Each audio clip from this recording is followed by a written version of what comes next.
So again, we're going through the Roman road, and typically when most people hear that idea, they think of using the book of Romans to talk about how to bring one to salvation and the different verses that bring about that. And it's not as if there's no truth to any of the stuff that happens there, but that's not really the main point of what the book of Romans is trying to accomplish. We've been talking about how there are many common misconceptions in the book of Romans, and the biggest one really is the fact of how the Gentiles work into what God has been doing. And we've seen that the main point of the book of Romans has to do with God bringing about the redemption of creation that he promised from the very point of the fall through the obedience of the nations, the obedience of faith of the nations. This is first in contrast to the fact that it's not obedience to the law, but it's obedience that comes out of faith, that Paul has been contrasting faith and law throughout the entire book, specifically in the first 7 chapters. And if it were simply through the law, then it really doesn't go to the Gentiles and it's just to the Jews. But because it's by faith, it is open to all who have the same kind of faith as Abraham have. And that's been Paul's argument through this. And in chapters 9 through 11, he was answering the question about what happened with the promises of Israel, and was showing how God fulfilled those. It just wasn't in the way that they were expecting them to be fulfilled. And so because of that, from chapter 12 to the end, he's ultimately answering the question, how do the nations get along? That if the Jews and the Gentiles are supposed to be together in a church, how are they supposed to actually get along with one another, because the cultures and customs are quite different from one another? And though Paul doesn't really get into the specifics of that really until chapter 14, but in chapters 12 and 13, which we've titled Logical Transformation, it's more generalized ideas of how people can actually get along with one another in one of these settings, and he leads up to where he gets to the more specific parts.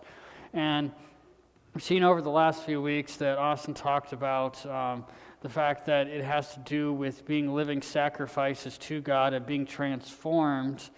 And then we kind of skipped one because the schedule had gotten all messed up and Joel leaving last week, and so he skipped ahead, and it had to do a lot with how people are to honor one another, show hospitality, not take vengeance, but allow that for God to work out.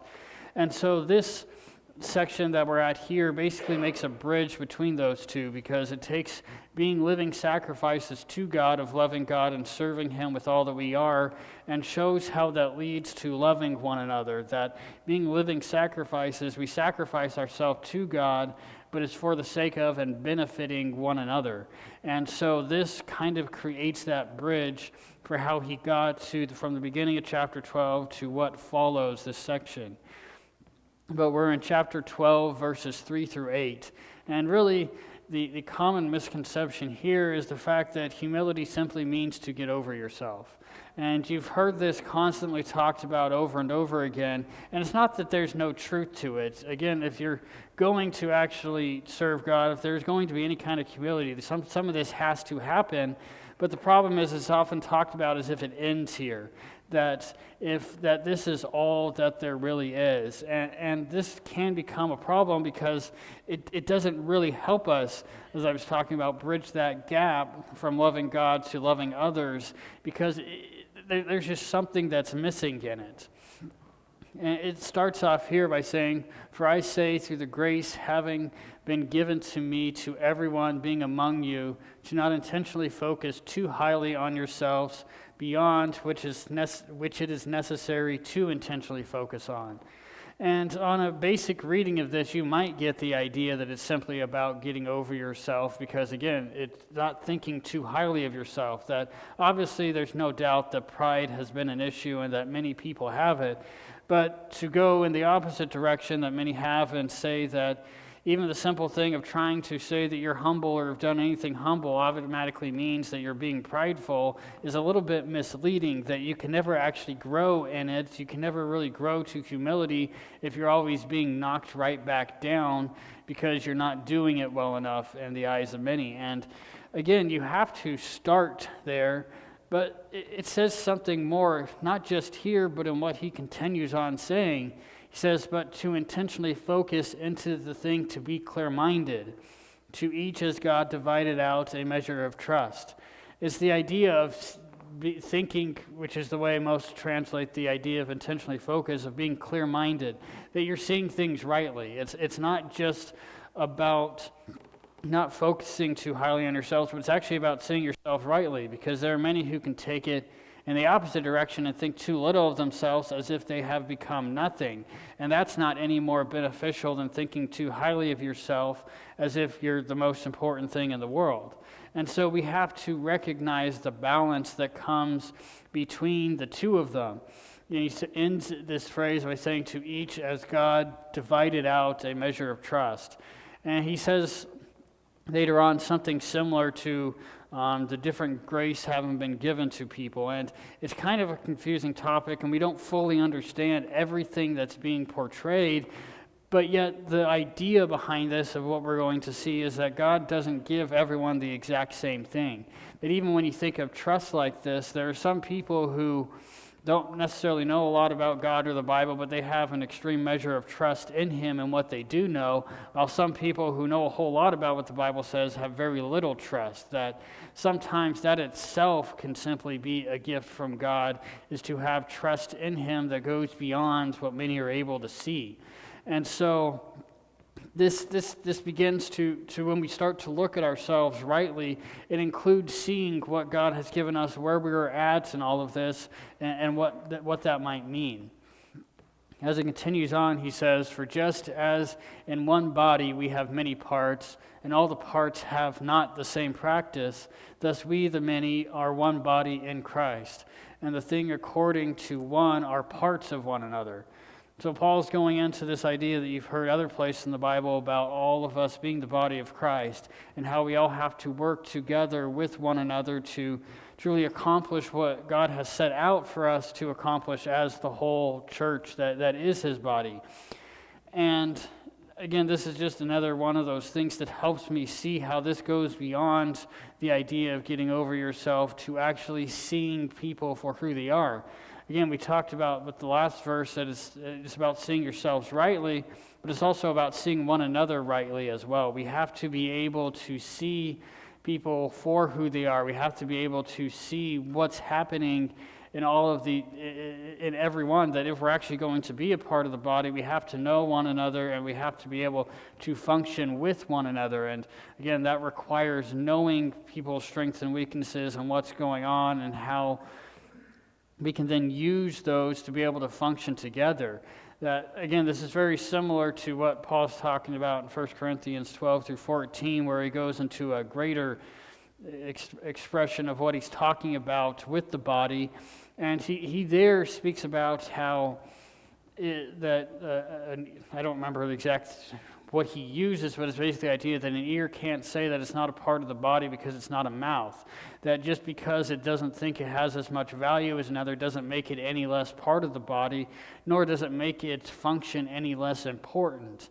And that's the same idea, is that if we all think too little of ourselves, the body can't actually accomplish anything, because nothing's going to work the way it wants if we're all acting like that ear that thinks it's less than the mouth, but everything's thinking that same way. It's not going to be a body that functions to accomplish what it needs to function.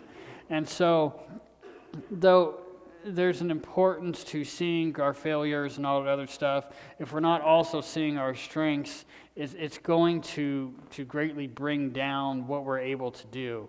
And so that's part of what I want to bring out in this, is that we have to see the whole picture, that the only way we're going to actually be able to rightly live in reality is if we see the whole picture of reality, not just little teeny parts of it. And so he finishes it off by giving this description, and having different gifts according to the grace having been given to us, whether prophecy according to the proportion of trust, whether service in the service, whether the one teaching in the teaching, whether the one encouraging in the encouragement, the one sharing in sincerity or simplicity, the one standing over in zeal, and the one showing mercy and cheerfulness. So he gives a lot of descriptions of what kinds of gifts people can offer, what people have to be able to offer. Again, he starts with prophecy and other stuff that we think of more as spiritual gifts, again, like it says in 1 Corinthians. But we also see other parts that are kind of just general ways that people can go about it. It all relates to ministry and serving God, but it also goes beyond just the normal things we think of. Again, today most people just think about what a pastor or someone else who teaches or does something in the church can do, rather than seeing how they can have a part in actually serving as well. But we see stuff again here like service, encouragement, sharing, showing mercy, all this kind of stuff that any person can do.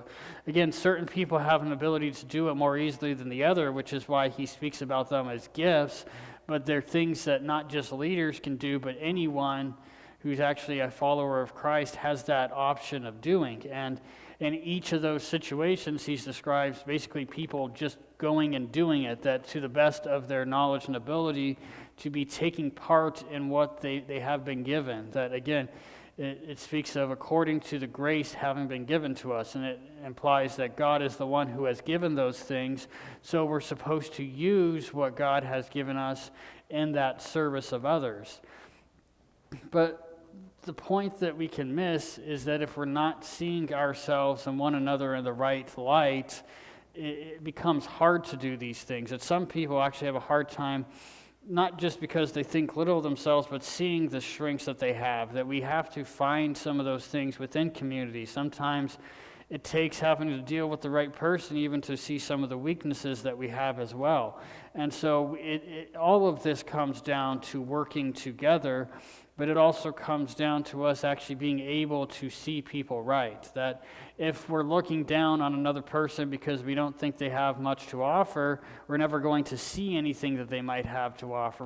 They're never going to be able to be in a place where they can actually offer something, at least in our presence, when we're looking at them that way. Or when we only see our strengths, then we're going to be thinking that we can do everything, and it's probably not going to end very well in that matter either. And so, again, really the point that Paul's trying to accomplish here is that we have to see ourselves and others rightly. That's what all of this boils down to, is that's the way we have to go about doing that. If you want to go from being a living sacrifice to actually loving people, you have to see yourselves and others in that right light. I think the best way I can kind of explain how some of this works is, if you've ever seen something like a video game where different characters have different ratings of themselves, stuff like strength or speed or intelligence or whatever else, they have a different rating of that, and not all of them have the exact same stuff, but they have differing ones. Some are better at one and bad at others because they have strengths and weaknesses, and those allows, for actual competitiveness, so that one's just not controlling everything. But that same thing exists within our society. We all have different strengths and weaknesses. We all have abilities in each of these different things. Again, some of what I've mentioned, but one of the best examples I can give is something like with music, that some people are just born with a natural ability and can play anything they want without even trying. If you're going on a scale from 0 to 100, they already start off over 50, and they could get up to 100 if they actually wanted to, where other people start at about 0 and couldn't get past 20 if they put all their heart and effort into it. It's just the way that some of us exist, and we have to be able to recognize those things. But when we're putting something like, whether it's music or anything else, up above and trying to measure everyone based upon that, then obviously certain people aren't going to line up with it, and others are going to look like they're way better than other people because we're just looking at one simple thing rather than the whole entire picture. But when we're actually looking at people for their strengths and weaknesses and everything that exists, then we can start to see where people are succeeding and where they're failing and what they can do to better help out the church. That, again, it's not as if you look at your strengths and just go after those and ignore your weaknesses, but at the same time, you might have to recognize that as much as you try at one thing, you're not going to get very far. Again, my social skills are pretty bad, but that doesn't mean that I ignore people or avoid it altogether, but I also recognize my limitations, that if I try to push myself too hard, for a week or something, I'll probably be exhausted for a couple months before I could ever try it again. And there are other things like that we have to recognize within ourselves. But until we're seeing ourselves rightly, we're just going to be stumbling and fumbling around with all this stuff and not actually accomplishing what we're supposed to do. But the bigger thing is, if we can't see that in others, then we're either going to be taking part in helping keep them down, or we're not going to be encouraging them and pushing them in the right direction. And so it's only when we can get this mindset of actually looking at the world and the reality of it and how people exist in it, that we can start to see this picture of what it's going to look like for us to live together. That though you may need to hear from this that you do have to get over yourself, you might also hear the fact that you actually need to start seeing that you do have something to offer. Or at the very least, you might start, your problem isn't as much that you think too much of yourself, you just think too little of others, so in comparison you look like you think too much of yourself. But you can start to see how others actually have stuff to offer as well. No matter what it might be, no matter how little you might think it actually matters in the long run, it might matter a whole lot more than you think. But only when we begin to see ourselves and others correctly can we truly be able to get to a place where we're actually not just loving God, but also loving one another the way that God has called us to love. And that is how Paul is using to answer the question, how do the nations get along? That they have to see one another and themselves in the right light, and then they have to go and live in that light.